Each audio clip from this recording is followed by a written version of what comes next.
Supreme court के आईनी bench को 6 माह की तोसी जो है वो दे दी गई। उसके अलावा अगर देखा जाए साथ साथ जुडिशल कमीशन का रूल से मुतालिक इजलास भी खत्म हो चुका है। उसमें जो तब्दीलियां कुछ सामने आई, मामूली तब्दीलियां, नए एडिशनल जजेस के लिए मेडिकल टेस्ट जो हुआ करते थे उसकी शर्त को निकाल दिया गया। किसी उम्मीदवार की इंटेलिजेंस रिपोर्ट लेना या ना लेना ये कमीशन की अपनी सवाबदीद हुआ करेगा। हाईकोर्ट चीफ जस्टिस के लिए 3 नाम ज़ेर गौर आया करेंगे। इसके अलावा सीनियर जज को चीफ जस्टिस हाईकोर्ट ना बनाने पर वजूहात बताना होंगे। इसके अलावा भी कुछ मामूली तब्दीलियां। ये 2 अहम खबरें हमने शामिल कर ली। आपका कमेंट चाहिए इस पर। सबसे पहली बात यह है कि कानून, जैसे कि पाकिस्तान इस बात की दलील है, पाकिस्तान इस बात की दलील है और खास तौर पर पिछला कुछ अरसा यहां पे गुजरा है, इस बात की दलील है कि आप लिखा हुआ कानून कुछ भी कर लें, जब तक लोग उसको अप्लाई नहीं करना चाहेंगे, जब तक रियासत, इदारे, आवाम, पॉलिटिकल लोग अगर उसको अप्लाई नहीं करना चाहेंगे तो लिखे हुए कानून से क्या फर्क पड़ता है। अब से 4000 साल पहले, कम से कम 4000 साल पहले हजरत मूसा अलैहिस्सलाम के टाइम के ऊपर लिखा गया था कि दाउ शैल्ट नॉट किल, आप कत्ल नहीं करेंगे। तो 4000 साल से लिखा हुआ कानून है कि नोबडी शैल मर्डर अनदर पर्सन। तो कितने मर्डर्स रुक गए। लिखे हुए कानून के ऊपर फर्क नहीं पड़ता, फर्क ये पड़ता है कि उसको अप्लाई कैसे किया जाएगा। अगर आप सिर्फ इतना सा रूल लिखते हैं कि इंसाफ पे मबनी जजेस की तैनाती होगी तो ये काफी है किसी भी सिस्टम को डेवलप करने के लिए।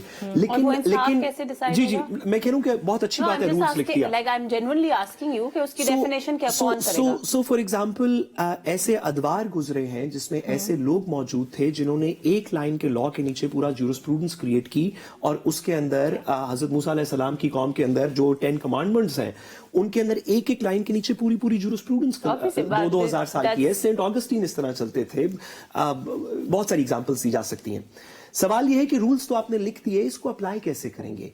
और जो बॉडी अप्लाई कर रही है क्या वो वाकई सिर्फ रूल्स के अंदर नहीं वैसे भी अपनी इंडिपेंडेंस शो कर रही है। तो मैं बसद एहतराम गुजारिश करूं, टेलीविजन की मुनासिबत से थोड़ी बात करके इसमें गुजारिश करूं कि मंसूर अली शाह साहब ने इस कमेटी के बारे में खुद कह चुके हैं, हमने नहीं कहा।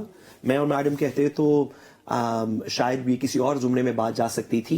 हम कह रहे हैं कि मंसूर अली शाह साहब कह चुके हैं खुद लिख के अपने 2 खतूत में कि इस कमीशन को डिक्लेयर करना चाहिए कि आपने किस क्राइटेरिया के ऊपर अपने फैसले किए, यानी कि जो फैसले हो चुके हैं जिन फैसलों में शामिल है कि किस क्राइटेरिया पे आईनी बेंच के मेंबरान को चुना सुप्रीम कोर्ट के अंदर और किस केस के अंदर सिंध हाई कोर्ट के अंदर चुना।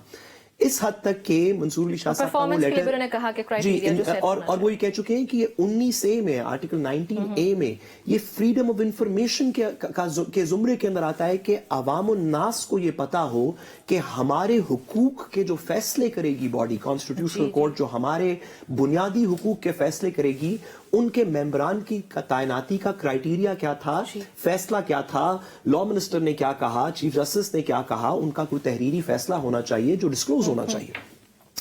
तो बहुत अच्छी बात है कि ये कवानीन कि ये रूल्स लिखे गए, बहुत अच्छी बात है, हमें इन रूल से कोई एतराज नहीं। और ये उसी कमेटी ने लिखे हैं जिसके ये खिलाफ है। नहीं सॉरी, सुप्रीम कोर्ट की एक कमेटी ने लिखे हैं, मैं किसी के खिलाफ नहीं हूं उस कमेटी के अंदर। मैंने सिर्फ कहा कि मंसूर अली शाह साहब अपने खत में कह रहे थे कि उन्होंने पहले ड्राफ्ट बनाया हुआ है लेकिन चीफ जस्टिस ने मौजू समझा कि किसी और की कमेटी बना दें। चीफ जस्टिस की मर्जी, अपनी कमेटी खुद भी बना सकते थे। जो भी रूल्स लिखे हुए हैं, मेरा सिर्फ इतना सा मकसद है कहने का कि रूल्स लिखना जो है उसकी बिना पे ये नहीं तायुन किया जा सकता कि वो बॉडी जिसने रूल्स लिखे हैं वो इंसाफ पे, ट्रांसपेरेंसी पे मबनी फैसले भी कर रही है। अगर कर रही है तो बहुत अच्छी बात है, जरा प्लीज डिस्क्लोज कर दें, जैसे कि आर्टिकल 19 में मंसूर अली शाह साहब कह चुके हैं कि हमारा राइट है।